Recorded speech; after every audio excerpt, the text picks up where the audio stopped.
जब मैं 16 साल का था, मैं हर गर्मियों की छुट्टी में मेरे जेसन मामा के गांव जाता था। मामा का एक लड़का था जिसका नाम पीटर है। मैं और पीटर हर छुट्टियों में पूरा दिन गांव में कहीं पर भी घुमा करते थे। बहुत मजा किया करते थे। हम दोनों को उस वक्त एक ही भूत चढ़ा था कि हमें असली भूत देखना है।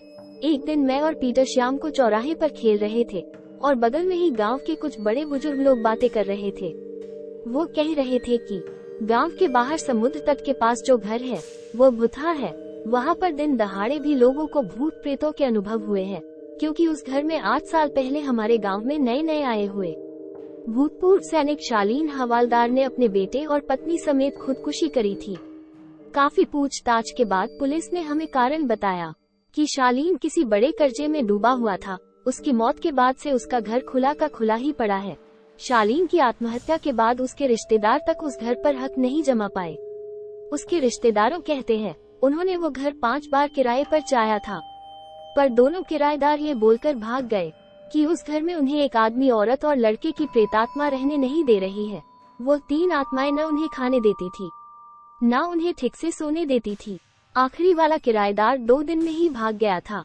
जाते जाते उसको आसपास के लोगों ने पूछा था, क्या हुआ भैया? तो वो बोला कि इस घर में दिन दहाड़े डरावनी आत्माएं घूमती है। उन्होंने उसे नींद में पिटा भी था। वो बेचारा तो उसका बड़ा सामान जैसे अलमारी, बैग भी वही छोड़कर भाग गया था। फिर बेंजामिन के रिश्तेदारों ने भी तंग आकर उस घर को बिना ताला लगाए वैसे ही छोड़ दिया था, क्योंकि उन्होंने खुद भी कुछ घंटे वहाँ बिताकर उस घर का प्रेतबाधित होने का अनुभव लिया था। हमारे गांव में से भी उस समुद्र तट वहाँ कोई कभी गलती से भी नहीं जाता। ये सारी बातें मेरे और पीटर के खरगोश जैसे कानों ने सुन ली थी। फिर दूसरे ही दिन दोपहर सबको चकमा देकर हम दोनों उसी प्रेतबाधित घर में पहुँचे थे। मुझे आज भी याद है, उस घर की सारी खिड़कियां टूट चुकी थी। पूरे फर्श पर धूल मिट्टी की परत जम गई थी। मैंने वहाँ पर घर में घूम कर देखा, पर मुझे कोई भूत, आत्मा, शैतान कुछ भी नहीं दिखा। मेरे पूरा घर देखने तक पीटर उस भूतहा घर में खिड़की पर बैठकर उस हवालदार को उसके नाम से चिढ़ा रहा था। बाद में मैं भी उसके बाजू में जाकर बैठ गया। खिड़की पर दोनों अंदर की तरफ पैर करके बैठे थे और दोनों की नजर नीचे फर्श पर थी। हमने वहाँ बैठकर कुछ देर बातें भी की, पर उसके बाद हमने जो नजारा देखा उससे हमारे रोंगटे खड़े हो गए। बदन में कपकपी सी छूट गई थी, क्योंकि खिड़की के सामने नीचे फर्श पर अचानक 3 लोगों के पैरों के निशान उमड़ने लगे और आकर हमारे सामने रुक गए, जैसे कि 3 लोग हमारे पास आकर खड़े हो गए हो, और मैं नीचे अंदर की तरफ गिर गया।